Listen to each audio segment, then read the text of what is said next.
Black Beauty by Anna Sewell. Chapter 25. Ruben Smith.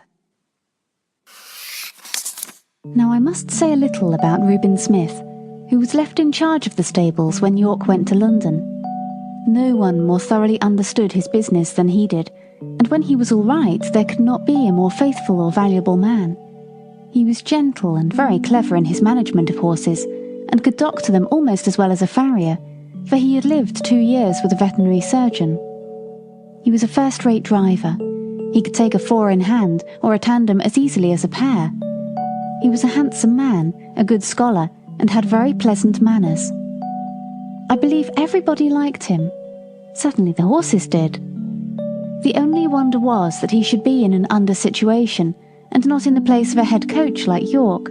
But he had one great fault, and that was the love of drink. He was not like some men, always at it.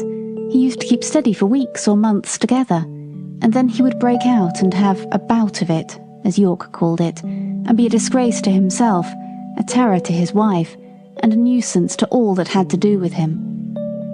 He was, however, so useful that 2 or 3 times York had hushed the matter up and kept it from the Earl's knowledge. But one night, when Ruben had to drive a party home from a ball, he was so drunk that he could not hold the reins, and a gentleman of the party had to mount the box and drive the ladies home.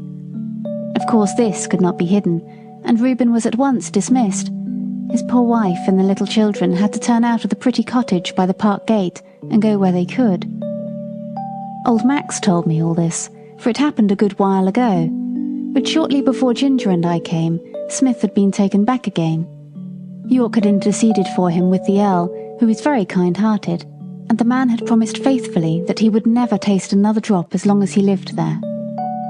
He had kept his promise so well that York thought he might safely be trusted to fill his place while he was away, and he was so clever and honest that no one else seemed so well fitted for it.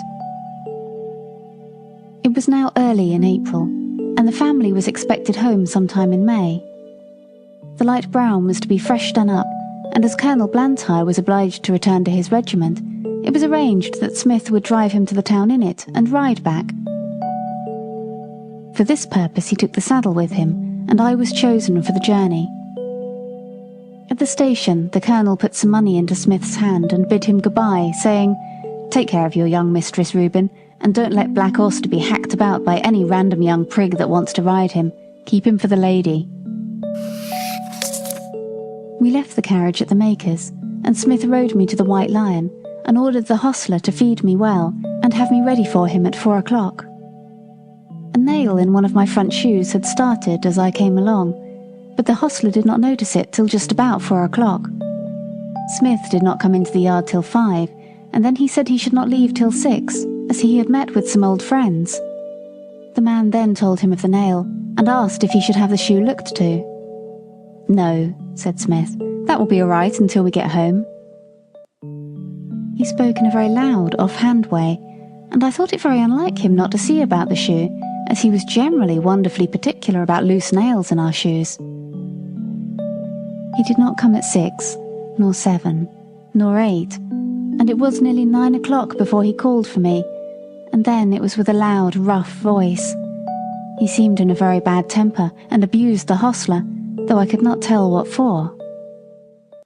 The landlord stood at the door and said, "Have a care, Mr. Smith." But he answered angrily with an oath, and almost before he was out of the town he began to gallop, frequently giving me a sharp cut with his whip, though I was going at full speed. The moon had not yet risen, and it was very dark. The roads were stony, having been recently mended. Going over them at this pace, my shoe became looser, and as we neared the turnpike gate, it came off. If Smith had been in his right senses, he would have been sensible of something wrong in my pace, but he was too drunk to notice. Beyond the turnpike was a long piece of road, upon which fresh stones had just been laid, large, sharp stones, over which no horse could be driven quickly without risk of danger. Over this road, with one shoe gone, I was forced to gallop at my utmost speed, my rider meanwhile cutting into me with his whip, and with wild curses urging me to go still faster. Of course my shoeless foot suffered dreadfully. The hoof was broken and split down to the very quick, and the inside was terribly cut by the sharpness of the stones. This could not go on.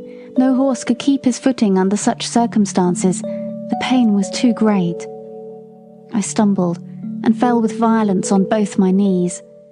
Smith was flung off by my fall, and owing to the speed I was going at, he must have fallen with great force. I soon recovered my feet and limped to the side of the road, where it was free from stones. The moon had just risen above the hedge, and by its light I could see Smith lying a few yards beyond me. He did not rise.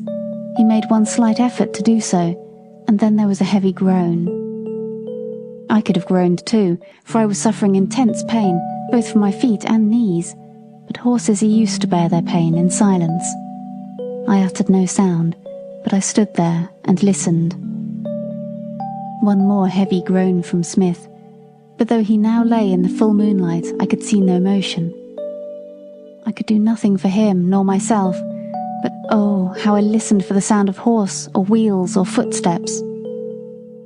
The road was not much frequented, and at this time of the night we might stay for hours before help came to us. I stood watching and listening. It was a calm, sweet April night. There were no sounds, but a few low notes of a nightingale, and nothing moved but the white clouds near the moon and a brown owl that flitted over the hedge. It made me think of the summer nights, long ago, when I used to lie beside my mother in the green, pleasant meadow at Farmer Gray's. End of chapter 25. Thank you for listening to Relaxing Story Time. If you've enjoyed this episode, please feel free to share it. Also, make sure to subscribe so you don't miss out. Be sure to check out our other videos. And always remember, it's important to take time to relax, imagine, and dream.